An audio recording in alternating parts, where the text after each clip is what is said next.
네, 반갑습니다. 이 시간 예배 자리에 오신 여러분들을 진심으로 환영하고 또 축복합니다. 네, 우리 청담교회는 은혜가 샘솟는 교회, 부흥이 시작되는 교회입니다. 우리 하나님의 위로와 평강이 여러분과 또 여러분의 가정에 함께 하시기 바랍니다. 지난주의 예배는 우리의 생명이다 이렇게 말씀을 드렸습니다. 예배는 고상한 종교생활도 아니고 즐거움을 주는 여가 활동도 아닙니다. 또 종교적인 의미나 활동 자체도 아닙니다. 예배는 생명입니다.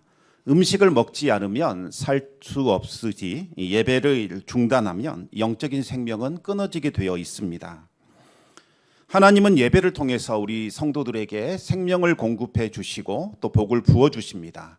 우리 성도들은 이 예배를 통해서 하나님으로부터 오는 생명을 공급받게 되고 또 하나님이 주시는 복에 참여하게 되고 하나님이 베푸시는 사랑과 평강과 은혜를 맛볼 수 있게 됩니다. 우리가 이 예배의 자리에 나올 때에 하나님은 우리를 위하여 천국의 밥상을 차려주시고 천국의 양식을 우리에게 먹여주셔서 우리의 몸과 마음과 영혼을 충만하게 채워주십니다. 다윗은 예배의 자리에 나아가 하나님께서 베풀어 주시는 은혜를 받고 이렇게 고백을 했습니다. 우리 함께 시편 23편 5절과 6절 말씀 같이 읽겠습니다. 주께서 내 원수의 목전에서 내게 상을 차려주시고 기름을 내 머리에 부으셨으니 내 잔이 넘치나이다. 내 평생의 선하심과 인자하심이 반드시 나를 따르리니 내가 여호와의 집에 영원히 살리로다. 아멘. 저는 지휘자나 솔리스트와 다음 주에 어떤 곡 이렇게 합시다 논의하지 않았는데도 불구하고 또 이렇게 지난주와 이번 주에 이어서 말씀이 연결되는 것을 보면 참 은혜를 많이 받습니다. 이 고대 근동 지역에는 주인은 반드시 자신을 찾아온 손님을 기쁘게 맞아주고 환대해야 할 뿐만 아니라 주인은 자신의 생명을 바쳐서 자신을 찾아온 이 손님을 보호하고 지켜줘야 할 그와 같은 의무가 있었습니다. 손님은 집안에 들어가는 순간부터 더 이상 대적을 두려워하지 않아도 됩니다. 아무리 크고 강한 원수가 자신의 주위를 둘러 진칠지라도 그 주인의 집에 들어가게 되면 주인의 강력한 보호 아래에 있게 되면서 모든 두려움과 근심과 걱정과 염려에서 벗어나게 됩니다. 우리가 예배의 자리에 나아갈 때에 만왕의 왕이신 하나님께서 우리를 이와 같이 환대해 주십니다. 그리고 원수들이 보는 앞에서 우리에게 큰 잔치상을 베풀어 주셔서 또 우리를 배불리 먹이실 뿐만 아니라 왕족들과 귀족들만 사용할 수 있는 아주 고귀하고 값비싼 향기 나는 기름, 향유를 부어 그를 높이고 존귀하게 만들어 주십니다. 그리고 차고 넘치도록 잔을 부어주시죠. 성경에서 잔을 부어주신다는 의미는 뭔가 상속을 넘겨주거나 기업을 베풀 때 사용하는 그와 같은 표현입니다.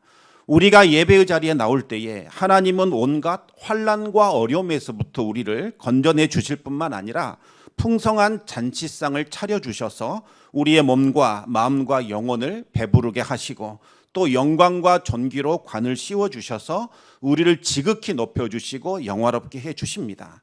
또 하나님께서 미리 예비해 놓으신 특별한 선물을 우리에게 허락하셔서 하나님이 계획하신 일들을 우리가 행할 수 있도록 우리에게 이어주시는 그와 같은 은혜를 베풀어 주십니다.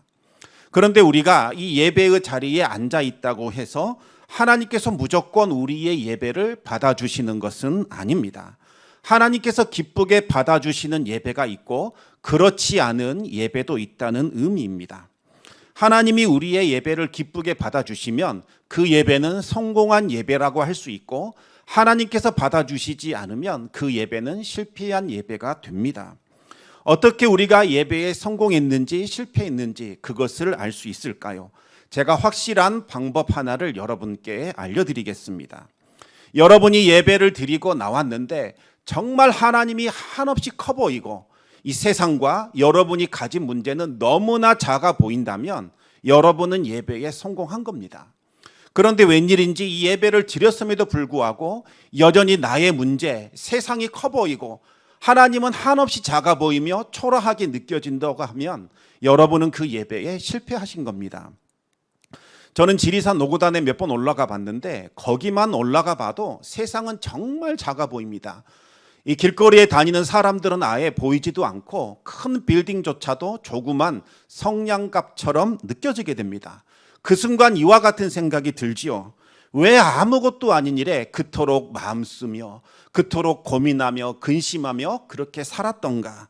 그러면서 크고 넓은 마음, 호연지기가 생겨나게 됩니다. 하물며 우리가 예배를 드리면서 만왕의 왕이시오 만주의 주가 되시는 창조주 하나님을 만나 배웠는데 어찌 세상과 문제가 작아 보이지 않겠습니까? 하나님은 나의 빛이요 나의 구원이신데 누구를 두려워하며 하나님이 우리의 구원의 생명이신데 우리가 누구를 무서워하겠습니까? 우리 함께 시편 27편 1절에서 4절까지 말씀을 같이 읽겠습니다. 여호와는 나의 빛이요 나의 구원이시니 내가 누구를 두려워하리요. 여호와는 내 생명의 능력이시니 내가 누구를 무서워하리요. 악인들이 내 살을 먹으려고 내게로 왔으나 나의 대적들 나의 원수들인 그들은 실족하여 넘어졌도다. 군대가 나를 대적하여 진칠지라도 내 마음이 두렵지 아니하며 전쟁이 일어나 나를 치려할지라도 나는 여전히 태연하리로다. 내가 여호와께 바라는 한 가지 일 그것을 구하리니 곧 내가 내 평생에 여호와의 집에 살면서 여호와의 아름다움을 바라보며 그의 성전에서 사모하는 그것이라. 아멘.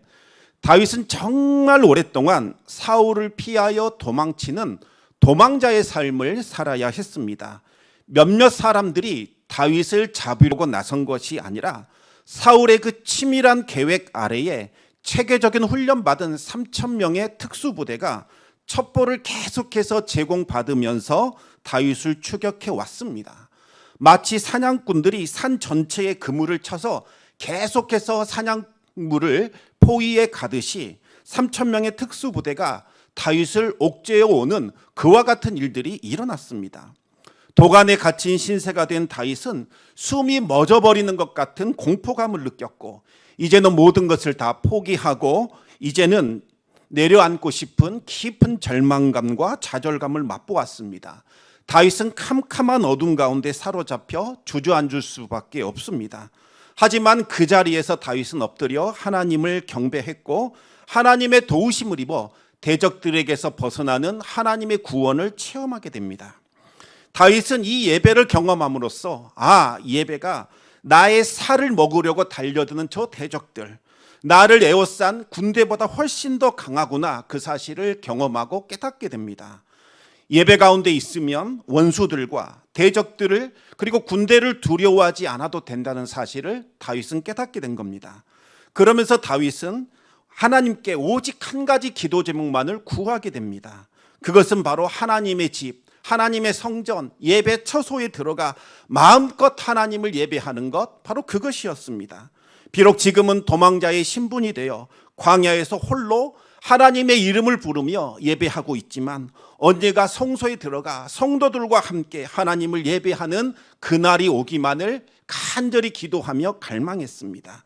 가끔 한 번씩 성소에 들어가 하나님을 예배하는 것이 아니라 평생도록 아예 하나님의 집, 그 성소에 머물면서 하나님의 그 아름다움을 바라보며 하나님을 예배하는 것을 소망했던 겁니다.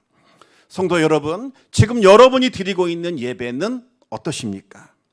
여러분에게는 다윗과 같은 사모함이 있습니까? 하나님의 그 아름다우심, 그거 위대하심을 사모하며 예배의 자리에 나오고 계십니까? 다른 성도들과 함께 하나님을 높이며 찬양하는 이 시간이 너무나 마음에 사무치도록 그리워서 예배의 자리에 나오고 계십니까? 평생도록 하나님, 저는 이 성전에 살면서 하나님의 아름다움을 바라보며 하나님께 노래하며 찬송하며 하나님의 이름을 부르고 싶습니다. 그와 같은 뜨거운 열망이 여러분에게 있습니까? 성도 여러분, 예배를 꼭 회복하시기 바랍니다. 예배가 회복이 되면 주일날 이 예배를 드리는 이 시간이 너무나 그리워지고 이 시간에 대한 사모함이 생겨나게 됩니다. 다른 성도들과 함께 말씀을 듣고 찬송하며 기도하는 이 시간이 가장 소중하고 아름답고 행복한 추억으로 남게 될 겁니다. 또한 하나님께서 이번 주는 어떤 일을 행하여 주실까? 하나님은 우리에게 무엇을 베풀어 주실까? 그것에 대한 기대감으로 정말 기쁜 마음으로 성전을 나가게 되고 그 발걸음이 가볍고 경쾌해지는 그와 같은 일들이 일어나게 됩니다. 여러분, 예배가 회복이 되면 삶이 회복이 됩니다. 하나님 때문에 가슴이 두근거리고 가슴이 벅차오르는 그와 같은 감격을 경험하게 됩니다. 아직도 탤런트 최수종 씨는 아내 하이라 씨만 보면 막 마음이 두근거린다고 합니다. 정말 그게 가능한지 저는 이해가 잘 되지 않는데 정말 그렇다고 합니다. 그런데 여러분, 예배가 회복이 되면 하나님을 생각만 해도, 하나님의 이름을 부르기만 해도 가슴이 막 설레옵니다. 온몸의 전율이 느껴지는 성령 충만한 은혜를 경험하게 되는 겁니다. 그러면 삶이 달라집니다. 지금까지 살아왔던 삶과는 차원이 다른 새로운 삶이 열리게 됩니다. 그럴 때 여러분은 이렇게 고백하게 될 겁니다. 이전 것은 지나갔으니 보라 새 것이 되었도다. 날마다 새로운 일을 행하시는 하나님을 바라보며 하나님을 찬양하게 되는 거죠. 그러면 여러분, 어떻게 해야 우리가 이 예배를 회복할 수 있을까요? 지난주 아담과 하와가 예배에 실패했을 때 세 가지 근간과 토대가 무너졌다고 말씀을 드렸습니다. 가장 먼저 하나님과의 관계가 무너졌습니다. 하나님이 두려워졌고 이제는 하나님을 피해 숨는 그와 같은 존재가 되었습니다. 하나님은 나에게 좋은 것 주시고 생명을 주시는 나의 구원자가 아니라 이제는 나를 벌하시고 심판하시는 진노의 하나님으로 바뀌게 되었습니다. 그리고 사람과의 관계도 무너지게 됩니다. 서로가 서로를 사랑하고 허물을 덮어주고 감싸주는 존재가 아니라 이제는 서로를 비난하고 원망하고 탓하는 그와 같은 관계로 바뀌었습니다. 마지막으로 땅과의 관계도 바뀌게 됩니다. 땅이 저주를 받은 결과 평생토록 땅을 경작하는 수고를 해야 먹고 살 수 있는 허무한 존재로 바뀌게 됩니다. 그러면 어떻게 아담과 하와는 이 예배를 회복할 수 있었을까요? 이것은 너무나도 중요한 문제입니다. 잘 듣고 꼭 기억해 주시기 바랍니다. 예배를 회복하기 위하여 아담과 하와가 한 일은 하나도 없었습니다. 더 정확하게 말하면 예배를 회복하기 위하여 아담과 하와가 할 수 있는 일은 하나도 없었다는 겁니다. 그들은 예배를 회복할 수 있는 힘도 능력도 방법도 없었기 때문입니다. 예배가 무너진 후에 아담과 하와가 했던 유일한 일은 무화과 나무 잎을 가져다가 치마로 만들어 입는 일, 이것밖에 할 수가 없었습니다. 왜 그들은 하필 치마를 만들어 입었을까요? 말할 수 없는 수치심, 부끄러움이 몰려들었기 때문입니다. 그동안 아담과 하와는 수치심이나 부끄러움이 무엇인지 전혀 알지 못했습니다. 하나님의 그 영광이 그들을 휘둘러 감싸고 있었기 때문에 그들은 언제나 존귀했고 그들은 언제나 아름다웠습니다. 하지만 예배가 무너지고 죄가 들어오게 되자 그 순간부터 완전히 달라지게 됩니다. 존귀와 영광이 그들을 떠나가 버렸고 그들은 타락한 존재, 저주받은 존재, 하나님 앞에 설 수 없는 존재로 바뀌어 버렸습니다. 존재 자체가 수치스러워졌고 있는 그대로 내 자신을 받아들일 수 없게 되었습니다. 그들은 수치심과 부끄러움에서부터 벗어나기 위하여 치마를 입었지만 그곳으로는 어찌할 수 없었습니다. 그래서 하나님의 음성이 들려왔을 때에 그들은 숨을 수밖에 없었지요. 이전까지 하나님은 선하시고 아름다운 분이셨습니다. 하나님과 함께하는 것, 그것이 가장 큰 기쁨이자 행복이었습니다. 그러나 지금은 하나님의 음성조차 두려워졌습니다. 그들은 빛과 생명에 속한 자가 아니라 어둠과 사망에 매여 있는 죄인이라는 사실을 깨닫게 되었기 때문입니다. 이제는 하나님의 심판과 형벌을 받을 수밖에 없는 자가 되었다는 것을 알게 되었습니다. 그래서 그들은 하나님의 음성이 들려왔을 때에 본능적으로 하나님을 피해 숨었던 겁니다. 아담과 하와는 하나님을 피해 숨는 것, 그것 말고는 할 수 있는 것이 없었습니다. 하나님을 만나 하나님을 예배를 회복할 수 있는 방법이 없었던 거지요. 그들의 무너진 예배를 회복시킨 분은 바로 여호와 하나님이셨습니다. 아담과 하와가 하나님께 나아간 것이 아니라 하나님께서 그들을 찾아오신 겁니다. 이것이 바로 복음이요 우리가 드리는 예배의 본질입니다. 하나님이 우리를 찾아와 주셔서 우리를 만나 주셔야 우리의 예배가 회복이 되는 겁니다. 하나님이 우리를 만나 주시기 때문에 우리가 하나님을 만날 수 있는 겁니다. 하나님은 아담과 하와를 찾아오셔서 무슨 일을 하셨을까요? 창세기 3장 21절 말씀 우리 같이 읽겠습니다. 여호와 하나님이 아담과 그의 아내를 위하여 가죽옷을 지어 입히시니라. 아멘. 하나님은 가죽옷으로 그들을 입혀주셨습니다. 가죽옷으로 그들의 수치와 부끄러움을 가려주셨고 다시 하나님 앞에 설 수 있도록 만들어주셨습니다. 여러분, 이 가죽옷과 무화과나무로 입혀 만든 치마는 어떤 차이가 있을까요? 그 본질적인 차이는 바로 희생에 있습니다. 가죽옷을 만들려면 생명체가 피 흘려 죽는 희생이 있어야 합니다. 아담과 하와의 죄를 가리고자 바로 이 에덴 동산에서 피 흘리는 죽음이 일어나게 됩니다. 지금까지는 살리는 것, 창조의 역사만 있었습니다. 그러나 죄에 들어온 순간부터 바로 이곳에서 죽음이 자신의 권세를 드러내기 시작했고 죽음의 실체가 나타나기 시작한 겁니다. 여러분, 예배가 회복하려면 먼저 이 죄와 사망의 문제, 이것부터 해결이 되어야 합니다. 하나님은 아담과 하와를 위해 한 생명체를 희생 제물로 삼아 피 흘려 죽게 했습니다. 희생 제물에 피 흘려 죽은 그 희생으로 인하여 아담과 하와는 하나님 앞에 설 수 있게 되었고 하나님을 예배할 수 있는 존재가 되었습니다. 그러나 여러분, 이 희생 제물이 피 흘려 죽는 것에는 한계가 있습니다. 매번 하나님을 예배할 때마다 희생 제물이 피 흘려 죽는 희생이 치러져야만 합니다. 아담과 하와는 하나님을 예배하기 위하여 날마다 자신의 손으로 희생 제물을 죽여 피 흘리게 했고 생명을 끊어내는 그와 같은 일들을 감당해야만 했습니다. 희생 제물이 피 흘려 죽어가는 것을 볼 때마다 죄의 실체를 대면하게 되었고 사망의 권세가 얼마나 크고 강력한지 그들은 실감하게 되었습니다. 아담과 하와는 희생 제물을 바쳐 예배를 드릴 때마다 진심으로 자신의 죄를 뉘우치며 회개했을 겁니다. 그리고 하나님이 그들에게 주신 구원의 약속을 갈망하게 되었을 겁니다.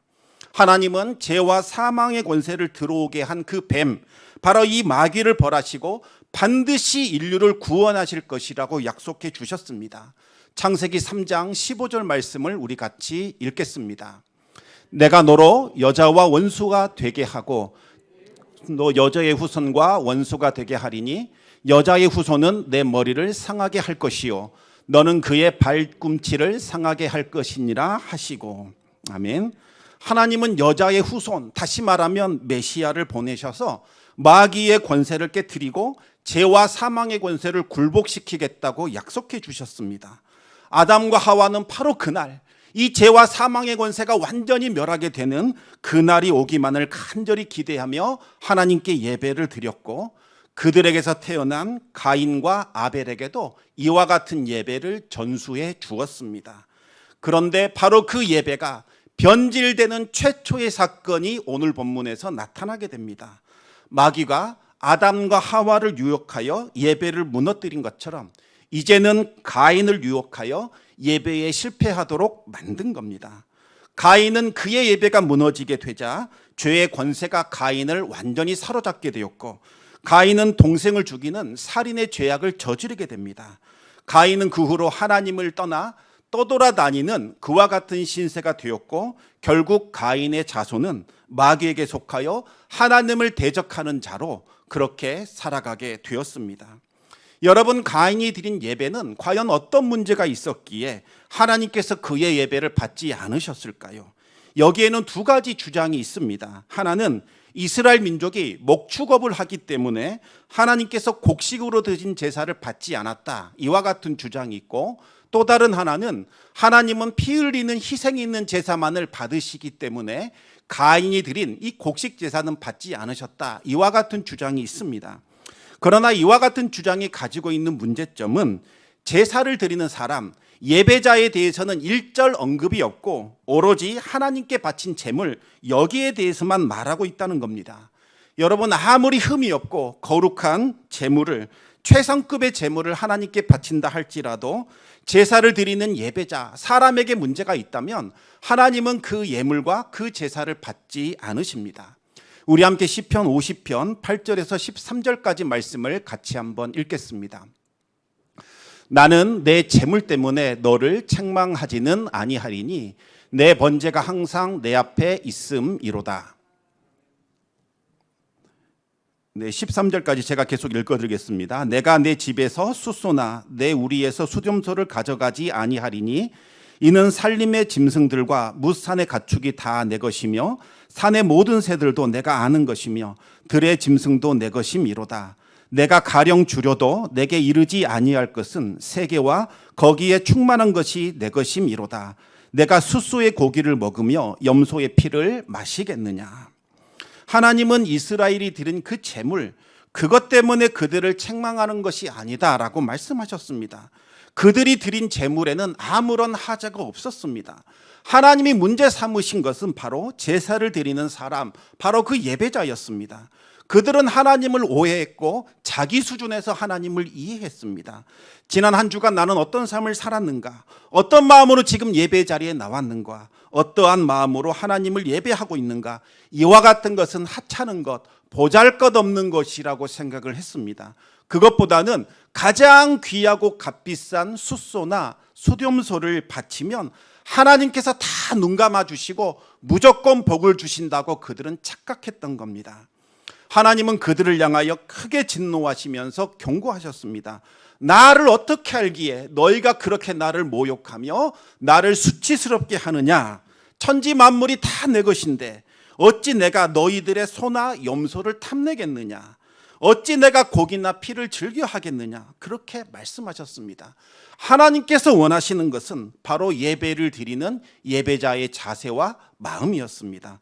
계속해서 시편 50편 22절과 23절 말씀을 제가 읽어드리겠습니다.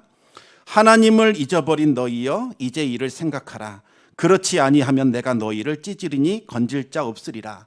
감사로 제사를 드리는 자가 나를 영화롭게 하나니 그의 행위를 옳게 하는 자에게 내가 하나님의 구원을 보이리라. 아멘. 예배의 핵심은 재물에 있는 것이 아니라 또 우리가 받아 누릴 축복과 은혜에 있는 것도 아닙니다. 예배는 하나님을 높이며 경배하는 겁니다. 하나님을 만왕의 왕으로 높이고 나는 종의 자리로 내려가는 것, 이것이 바로 예배의 본질입니다. 여러분, 예배의 주인이 누구일까요? 예배자가 아닙니다. 예배를 받아주시는 하나님이십니다. 그런데 언제부터선가 정말 신성모독적인 말들을 우리들이 하고 있는 것을 보게 됩니다. 오늘 예배 참 좋았다. 오늘 예배 별로였다. 이 교회는 예배가 참 좋다. 이 교회는 예배가 별로다. 여러분, 예배는 영화관이나 콘서트나 쇼를 보는 것, 이와 같은 것이 아닙니다. 우리가 예배를 평가하는 것이 아니라 하나님이 우리와 우리의 예배를 평가하십니다. 예배를 평가하겠다는 것은 내가 마치 하나님이 되어서 이 예배를 내가 받겠다는 것과 무엇이 다릅니까? 이와 같은 마음과 자세로 드리는 예배를 하나님께서 어찌 기쁘게 받으실 수 있겠습니까? 가인과 아벨 두 사람은 예배를 드리는 마음과 자세가 완전히 달랐습니다. 아벨은 처음 태어난 것을 따로 구별해 놓았다가 그것을 하나님께 드렸습니다. 그러나 가인은 자신이 가지고 있는 것 중에서 아무거나 가져다가 하나님께 드렸습니다. 성경에서 첫 열매는 특별한 의미가 있습니다. 첫 열매를 드린다는 것은 가장 소중한 것을 드린다는 의미이자 내 전부를 하나님께 드린다는 의미입니다. 아벨이 첫 열매를 하나님께 드릴 수 있었던 것은 하나님이 자신의 인생에서 너무나 소중하고 너무나 귀한 분이었기 때문이었습니다. 하지만 가인은 어쩔 수 없이 마지못해 예배를 드려야 했습니다. 그래서 가장 소중한 것을 드릴 수 없었던 거지요. 어느 교회 장로님이 계셨는데 아들이 정부의 요직, 특별히 국장으로 승진을 하게 됩니다. 아들은 승진했다는 소식을 듣자마자 크게 기뻐하면서 평소에 자신에게 잘 대해 주었던 이 상사에게 감사의 인사를 하고자 집을 나섰습니다. 그런데 아버지가 갑자기 얘야 서 있어라 하더니 먼저 들릴 때가 있다고 하면서 아들을 차에 태우게 됩니다. 아들은 바빠서 그러는데 먼저 그분 찾아가서 인사드리고 난 후에 다음으로 미루면 되지 않습니까? 라고 물었습니다. 그러자 아버지는 아니다, 그럴 수 없다라고 하면서 그보다 먼저 가야 할 곳이 있다며 아들을 교회로 데려오게 됩니다. 어리둥절하고 있는 아들에게 아버지가 이렇게 말합니다. 아들아, 네가 된 거 다 하나님의 은혜다. 이것을 잊지 말아야 한다. 먼저 하나님께 감사하라고 그렇게 신앙의 교육을 시킨 겁니다. 우리들에게 믿음을 전수해 준 우리 믿음의 선배들은 언제나 하나님을 가장 우선에 두며 살았습니다. 미래의 주보를 가져다가 주일에 선포될 말씀 구절을 찾아 놓고 여러 번 묵상하고 또 읽었습니다. 또 주일날 부를 찬송을 미리 부르면서 예배를 준비했습니다. 비록 적은 금액이라 할지라도 하나님께 드릴 헌금을 미리 구별해서 다림질을 한 후에 성경책 안에 소중히 보관하여 드렸습니다. 또 헌금을 드리기 전에는 하나님께 참 죄송합니다.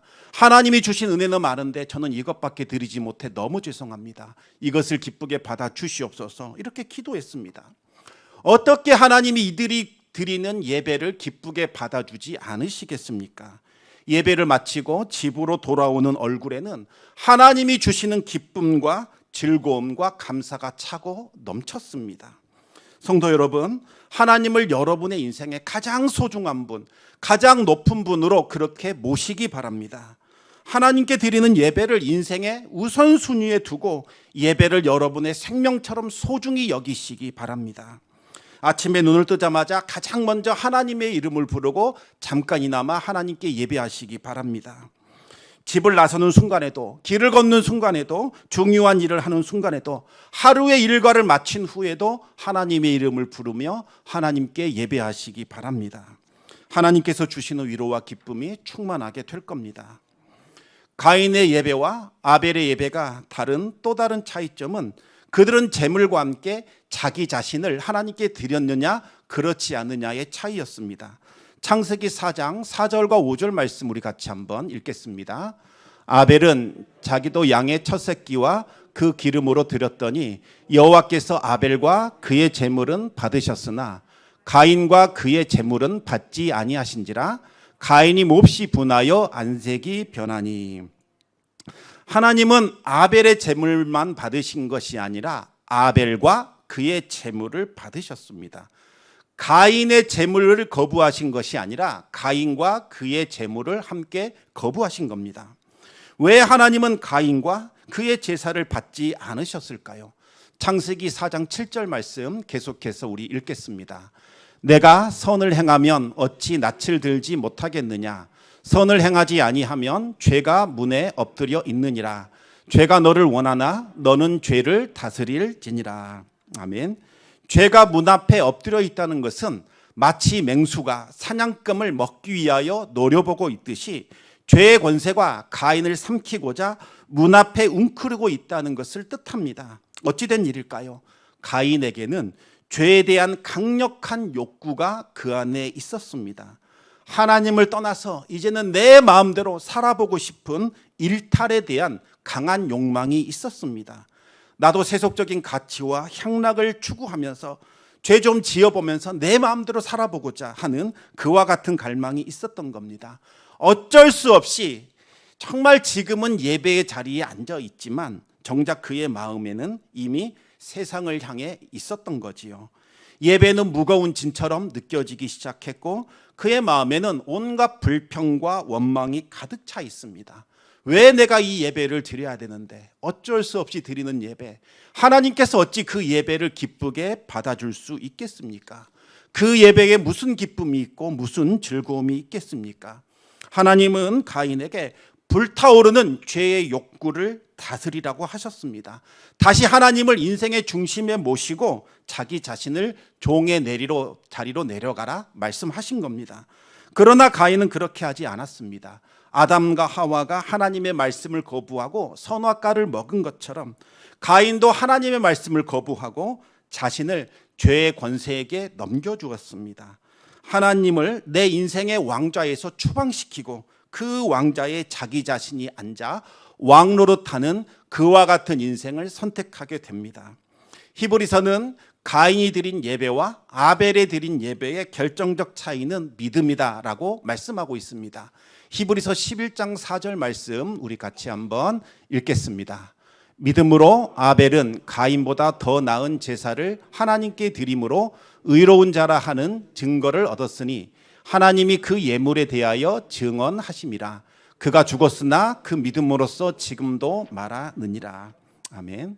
믿음으로 예배드린다. 무슨 말일까요? 히브리서 11장 6절은 이렇게 말씀하고 있습니다. 같이 읽어보겠습니다. 믿음이 없이는 하나님을 기쁘시게 하지 못하나니 하나님께 나아가는 자는 반드시 그가 계신 것과 또한 그가 자기를 찾는 자들에게 상 주시는 이심을 믿어야 할지니라. 아멘. 세 가지를 말씀하십니다. 첫 번째는 하나님이 계시다는 것을 믿으라고 말하고 있습니다. 이것은 단순히 하나님이 있다 없다의 문제가 아닙니다. 하나님을 내 인생의 주인으로 모실 것이냐, 그저 나를 도와주는 분, 그런 분으로 여길 것이냐를 결단하라는 겁니다. 하나님을 내 인생의 주인으로, 내 인생의 왕으로 모시지 않으면 절대로 하나님이 기뻐하시는 예배 드릴 수 없습니다. 두 번째는 하나님께 나가야 합니다. 이것은 예배의 자리에 들어오라는 촉구입니다. 마음을 다잡거나 결단하는 것, 그것만으로는 부족합니다. 행동으로 옮겨야 합니다. 예배의 처소에 나오셔야 합니다.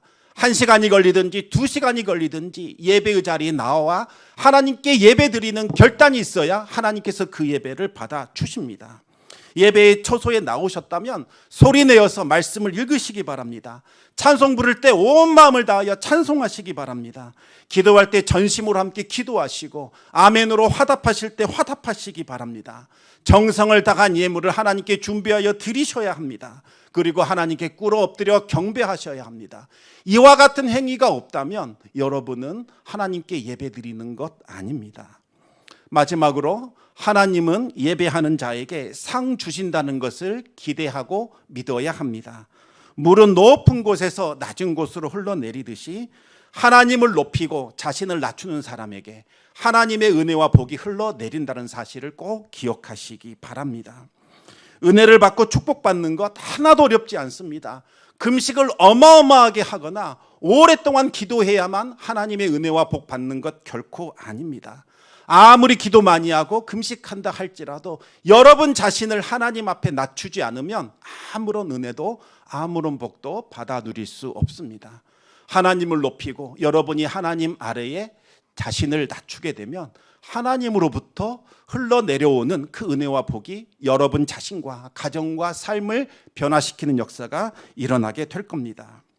이것을 꼭 믿으시기 바랍니다. 성도 여러분, 가인의 예배를 벗어버리고 이제는 아벨의 예배를 드리시기 바랍니다. 예배를 회복하시기 바랍니다. 예배를 우선순위에 두시고 예배에 참석하는 것을 기쁨으로 여기시기 바랍니다. 하나님을 만왕의 왕으로 높이시고 종의 자리로 여러분은 내려가시기 바랍니다. 여러분 자신을 하나님 앞에 낮출 때에 하늘에서부터 은혜가 흘러 들어오게 되고 크고 놀라운 축복을 경험하게 될 겁니다. 하나님이 기뻐하시는 그 예배를 드리심으로 날마다 천국의 기쁨과 평안을 맛보게 되기를 우리 주님의 이름으로 축원합니다. 기도하겠습니다.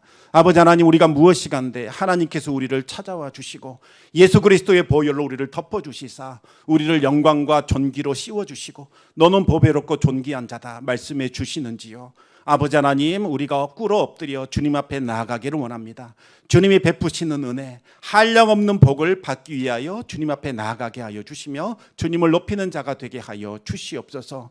오직 주님 한 분만을 바라보게 하여 주시고 주님이 주시는 위로와 평안을 사모하는 저희들 될 수 있도록 역사하여 주시옵소서. 모든 말씀 우리 주 예수 그리스도 이름으로 기도드리옵나이다. 아멘.